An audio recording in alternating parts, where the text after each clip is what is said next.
বর্তমানে বাংলাদেশের শাসন ব্যবস্থার মতন ইয়াজিদও 3 বছর 8 মাস জোর করে অবৈধভাবে ক্ষমতা বসেছিলেন এবং এই 3 বছর 8 মাস শাসনামলের যে 3টি ভয়াবহ অপরাধ করেছেন তা ইতিহাসের পাতায় স্বর্ণাক্ষরে করে লেখা থাকবে এবং প্রতিটা ইসলাম প্রিয় ইমানদার মুমিনের অন্তরের মধ্যে লেখা থাকবে ইয়াজিদ কতটুকু ভয়ং ঘৃণিত লোক ছিলেন।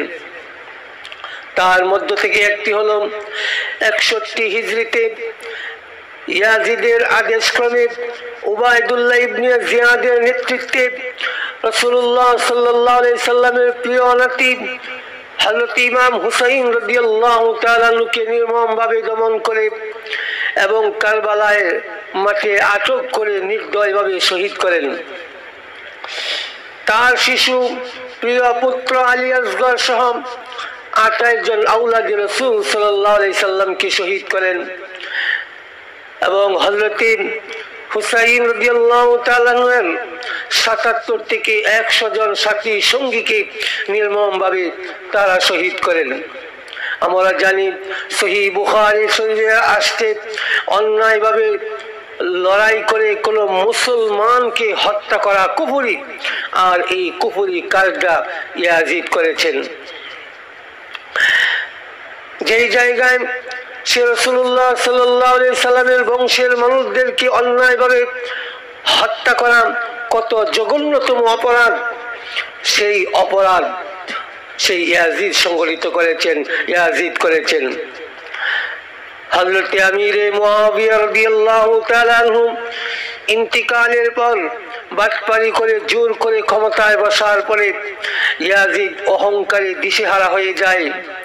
সে বিভিন্ন এলাকায় জুলুমের রাজত্ব কায়েম করে এবং বিভিন্ন পাপের কাজে লিপ্ত হয়ে যায়।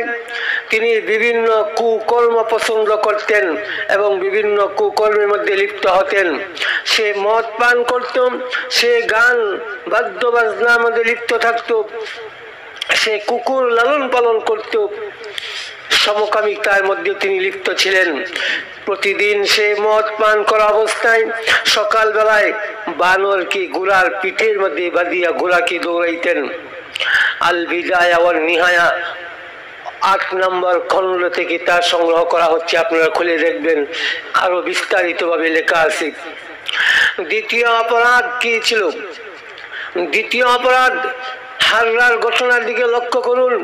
63 হিজরিতে 28 জিলহজ ইয়াজিদ মুসলিম ইবনে উকবাকে কমান্ডার বানিয়ে সাথে একদল সৈন্যবাহিনী দিয়ে মদিনায় পাঠান।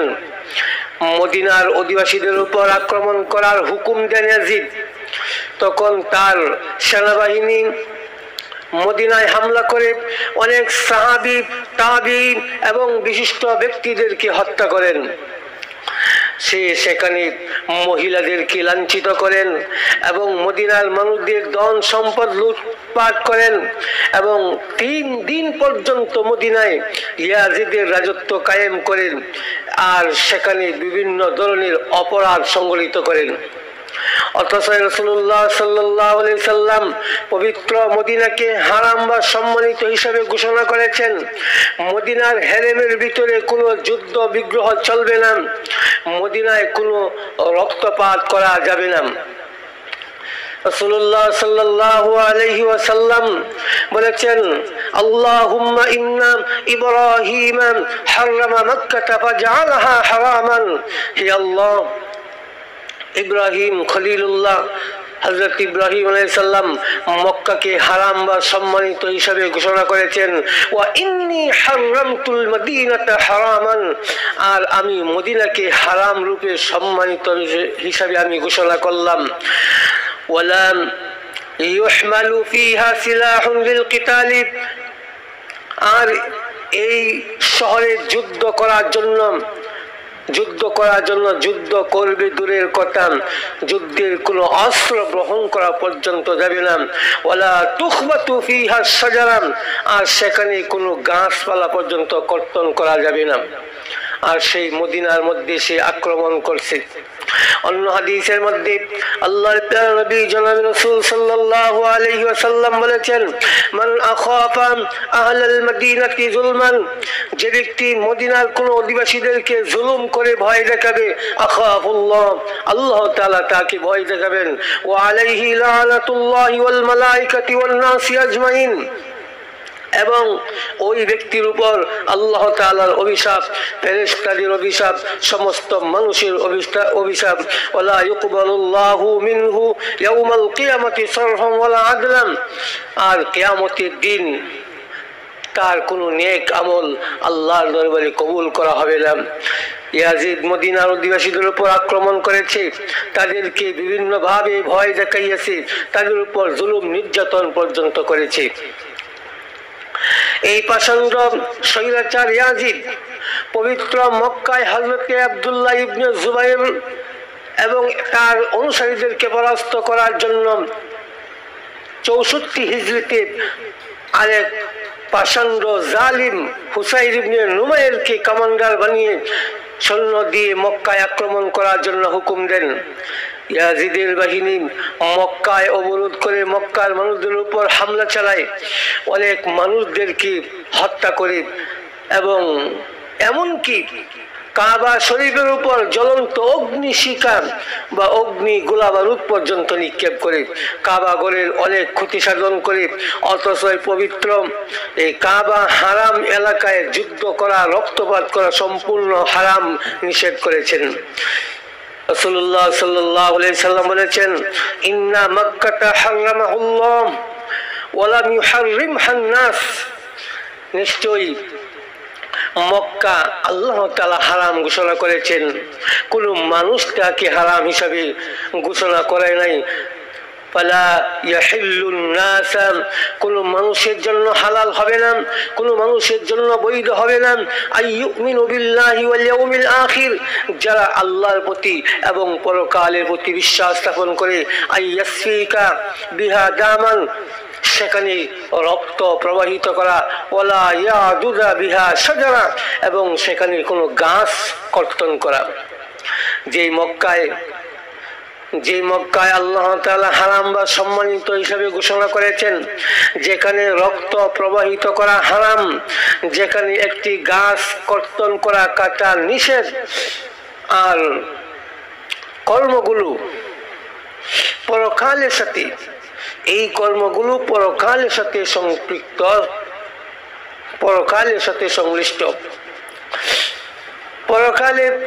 পরকালকে অস্বীকার করলে যেমন ঈমান থাকবে না, যেমন অপরাধ, তদ্রূপ মক্কায় মদিনায় যারা রক্তপাত করে তাদেরও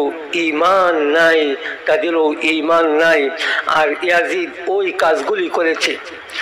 এতগুলি অপরাধ করার পরে, এত ভয়ঙ্কর অপরাধগুলি করার পরেও আজকে আমাদের দেশে এমন কিছু লোক আছে, আমার মতন ছোটখাটো মৌলবী যদি ভুল করে ইসলামের তেমন কোনো ক্ষতি হবে না, কারণ আমার মতন ছোটখাটো মৌলবী ভুল করলে আমাদের বড় বড় আকাবির উলামায়ে কেরামগণ আছেন, তারা প্রতিবাদ করে সংশোধন করবেন।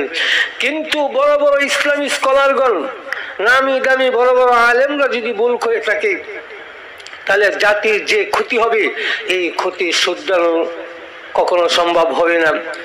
ইয়াজিদের ব্যাপারে কেউ বলতেছে যে ইয়াজিদ একজন সাহাবী ছিলেন, আবার কেউ বলতেছে ইয়াজিদের নাম নিয়ে দোয়া করতেছে রহমাতুল্লাহ আলাইহি, আবার কেউ বলতেছেন ইয়াজিদ একজন ভালো লোক ছিল, অথচ সে একজন জালিম স্বৈরাচার, সে একজন খুনি ছিলেন।